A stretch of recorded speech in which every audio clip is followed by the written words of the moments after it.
Assalamualaikum warahmatullahi wabarakatuh. Alhamdulillah, wassalatu wassalamu ala rasulillah wa ala alihi wa sahbihi wa mawala, la hawla wa la quwata illa billah. Amma ba'du.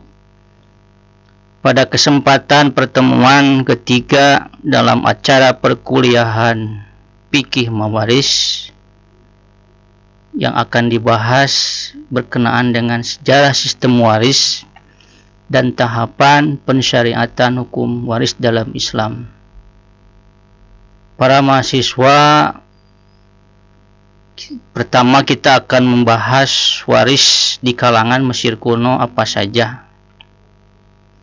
Di antaranya yang dibahas adalah semua anak bagiannya disamakan.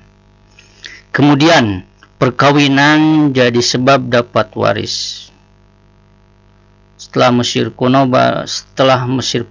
kemudian bagaimana waris di kalangan Yunani? Di antaranya diatur bahwa harta warisan hanya untuk anak yang paling besar. Kemudian aturan tersebut dihapus menjadi semua anak laki-laki dapat waris.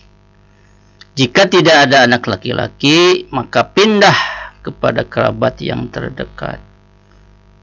Kemudian anak perempuan akhirnya dapat waris. Selanjutnya, bagaimana waris di kalangan Romawi kuno?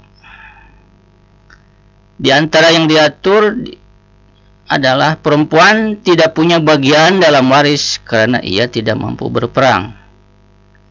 Seorang laki-laki berhak memilih siapa orang yang akan mengurus harta warisnya dan menggantikan posisi di keluarganya. Lalu undang-undang mengatur pembagian waris disamakan antara semua anak jika mayit tidak meninggalkan wasiat. Selanjutnya, jika seorang tidak mempunyai anak, maka ia diperbolehkan berwasiat dengan hartanya kepada orang yang dikehendakinya. Kemudian jika seorang meninggal dunia dan ia tidak meninggalkan wasiat, maka saudaranya mewarisi hartanya. Kemudian anaknya, cucunya, paman dan bibinya. Sekarang bagaimana waris di kalangan Romawi? Anak angkat dapat waris, istilah lain anak angkat tabani. Kemudian laki-laki dan perempuan dapat waris dan keduanya memiliki keutamaan daripada kerabat. Bapa dan kakek dapat waris jika tidak ada anak mayit. Lalu kerabat dapat waris jika tidak ada anak dan bapak juga kakek. Bagaimana waris di kalangan Yahudi? Di kalangan Yahudi diatur bahwa istri tidak dapat warisan jika suaminya meninggal duluan. Sebaliknya, suami dapat waris jika istrinya meninggal duluan. Anak perempuan tidak dapat warisan dari bapaknya. Kemudian, anak laki-laki yang paling besar mendapat 2 bagian dari saudara laki-laki lainnya. Anak perempuan berhak menerima biaya dari harta peninggalan si mayit sampai ia balik. Lalu ibu tidak menerima waris dari anaknya baik laki-laki maupun perempuan. Sebaliknya, jika si ibu meninggal dunia, maka si anak laki-laki dapat warisan. Jika ia tidak punya anak laki-laki, maka warisannya jatuh ke anak perempuan. Jika sama sekali tidak punya anak, maka warisannya jatuh ke derajat yang lebih tinggi. Anak yang lahir dari perbuatan zina dapat waris. Sekarang diatur bagaimana waris di kalangan Nasrani. Tidak ada aturan khusus yang berkaitan dengan waris di kalangan Nasrani karena dalam Injil tidak dijelaskannya.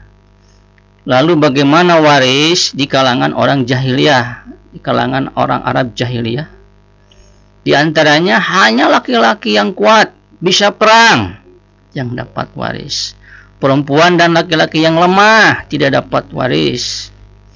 Penyebab seorang dapat warisan ada 3. Pertama, karena nasab, baik dari hasil perkawinan yang sah atau hasil zina. Kedua, pengangkatan anak tabani. Ketiga, karena sumpah dan perjanjian setia.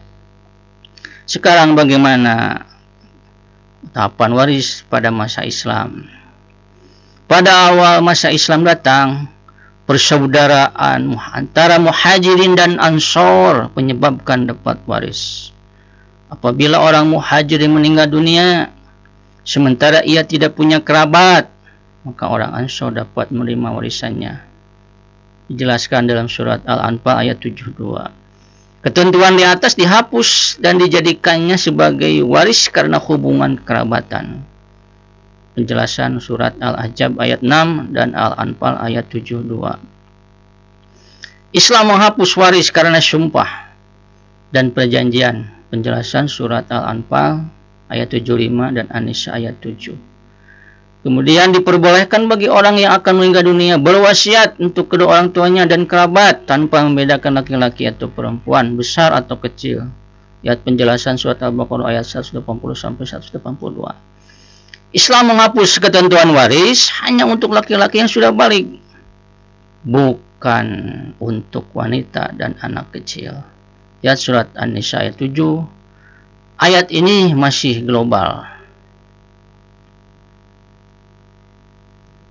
Lalu Islam merinci setiap bagian masing-masing ahli waris berdasarkan keadilan dan kemaslahatan. Penjelasan surat An-Nisa ayat 11 sampai 12 dan ayat 176. Untuk referensi silahkan para mahasiswa cari kitabnya atau baca kitabnya Telaah karya Yasin Ahmad Ibrahim di Rodaka yang berjudul Al-Miras fi Syariatil Islamiyah. Amman, penerbitnya Darul Arqam, cetakan kedua tahun 1403 Hijriah, tahun 1983 Masehi. Lalu Jum'ah Muhammad Barod dalam kitab Ahkamul Miras fi Syariatil Islamiyah, penerbit Aman Darul Fikr. Itulah diantara referensi kita berkenaan dengan sistem waris, dan penjelasan kali ini di slide ini secara ringkasnya saja, sebetulnya masih panjang kalau kita bahas. Para mahasiswa, dicukupkan sekian. Insya Allah pada pertemuan keempat kita akan bersua kembali melalui online. Akhirul kalam, wassalamualaikum warahmatullahi wabarakatuh.